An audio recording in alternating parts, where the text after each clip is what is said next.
मध्ये छत्रपती शिवाजी महाराज महाराजोत्सव अभियान च्या माध्यमातून राज्याच्या सर्वच विभागाच्या ज्या सेवा आहे या सेवा हमी कायद्यामध्ये देण्याचा निर्णय आम्ही घेतला। मला या गोष्टीचा अभिमान आहे की आमच्या जिल्हाधिकारी आणि सर्वच विभागाच्या टीमने मिळून सिंदूर जिल्ह्यामध्ये 56,000च्या वर लाभार्थ्यांना आमच्या सर्व विधिमंडळाच्या सदस्यांनी जनतेला लाभ मिळवून दिला। आमचे नितेश राणेजी पालकमंत्री यांनी मोठ्या प्रमाणावर शिबिराचं आयोजन केलं। आमचे सर्वच आमदार निलेश राणेजी आणि सर्वच आमदारांनी आपापल्या भागामध्ये छत्रपती शिवाजी महाराज महाराजोत्सव अभियान केलं आणि मला विश्वास आहे की जनतेला जे वचन आम्ही निवडणुकीच्या काळात दिले होते ते वचन पूर्ण करण्याकरता आमचं सरकार देवेंद्र फडणवीसचं सरकार काम करत आहे आणि राज्याच्या जनतेचे सर्वच प्रश्न सोडण्याची भूमिका आमची आहे।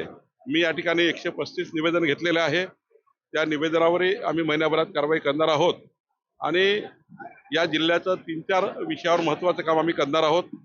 या जिल्ह्याची संपूर्ण सीमांकन करणे, इंग्रजाच्या काळानंतर या जिल्ह्याचं सीमांकन झालं नाही, या जिल्ह्याची जमाबंदी करणे, जेवढे काही गावठाणं असतील, संपूर्ण घरं असतील, जिकडे घरं असतील तिकडे सर्वांचं सीमांकन आम्ही करणार, शेतरस्त्याचं सीमांकन आम्ही करणार, पोट हिस्साचं सीमांकन आम्ही करणार, एकदा कंप्लीट जमाबंदी आम्ही सिंदूर जिल्ह्याची करणार।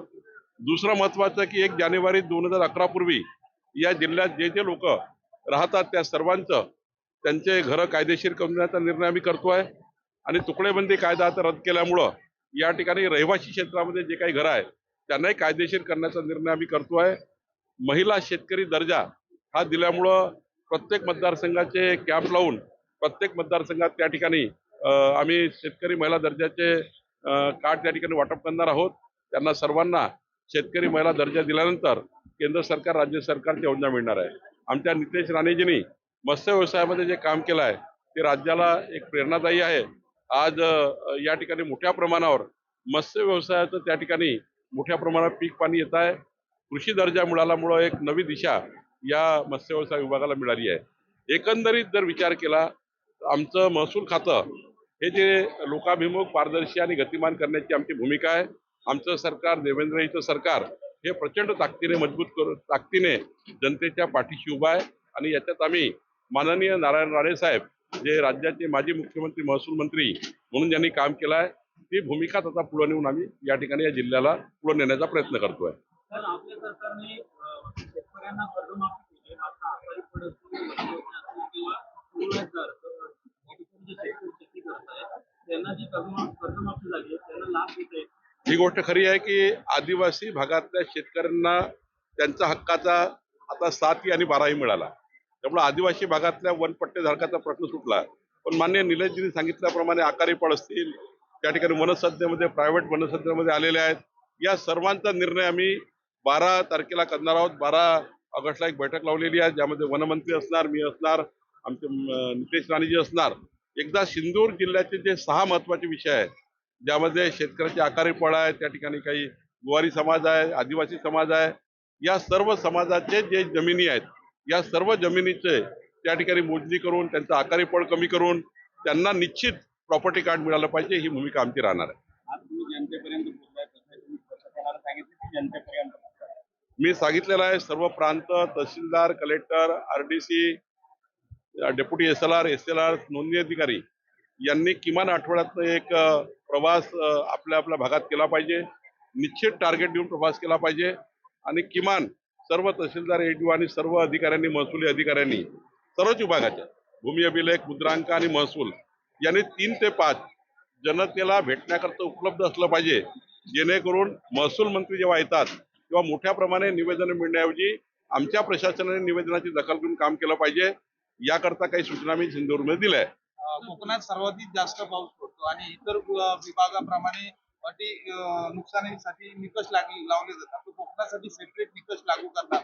तर NDRF, ADRF चे निकष असल्यामुळे त्यांना नॅशनलाइज आणि स्टेट लेवलचे निकष आहे। पण माननीय निलेशजी आणि नितेशजींनी मधल्या कॅबिनेटमध्ये नितेशजींनी मांडला आहे की याला काहीतरी पीक पाण्याची पद्धती जी आहे, इथे जे काही छोटे छोटे शेतकरी आहेत याकरता काही वेगळा विचार केला पाहिजे।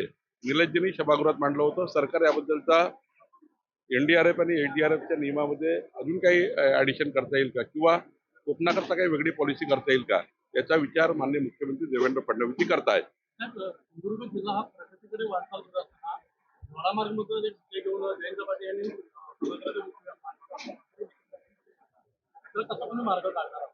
नाही, याच्यामध्ये एकच आहे की जर तक्रार चुकीची असेल ती नस्तीबद्ध होईल आणि पुढच्या विधिमंडळात मी मांडणार. आणि काही तक्रार जर समजा एखादी खरी असेल, ज्यामध्ये अव्वाच्या सव्वा भावाने एखाद्या शेतकऱ्याला लुटलं असेल, किंवा शेतकरी शेतजमीन घेऊ शकतो या कायद्याच्या बाहेर जाऊन कुणी बदमाशी केली असेल, तर म्हटलं त्यात एखादी कारवाई होऊ शकेल. पण अख्खा सिंधूर जिल्हाच बदनाम आहे, हे काही भूमिका योग्य नाही. वडंडीवर असं म्हणताय चंद्रकांत पाटील हे आसाराम आणि राम केले आहेत. काय मला वाटतं की राज्यातले महत्वाचे ज्येष्ठ नेते, अनेक संस्कारमय परिवारातनं संस्कारमय आदर्श व्यक्ती चंद्रकांतदादा पाटील. चंद्रकांतदादा पाटील हे खऱ्या अर्थाने आमच्याकरता आदर्श आहे. त्यांच्याकडनं माझ्यासारख्या कार्यकर्त्यांना खूप प्रेरणा मिळते. त्यांनी आयुष्यभर समाजाच्या शेवटच्या व्यक्तीच्या कल्याणाचं कार्य केलं आहे. विद्यार्थी दशेपासून या ठिकाणी आपल्या धार्मिक, सांस्कृतिक, देवदेश धर्माकरता त्यांनी काम केलं आहे. त्यांच्यावर अशा पद्धतीने टीका करणे हे काही समाज मान्य करणार नाही, कुणी व्यक्ती मान्य करणार नाही. राजकारणाकरता काही कुणाला बोलू दे, पण चंद्रकांत दादासारखे आदर्श व्यक्ती या राज्यामध्ये आहे, याचा मला अभिमान आहे.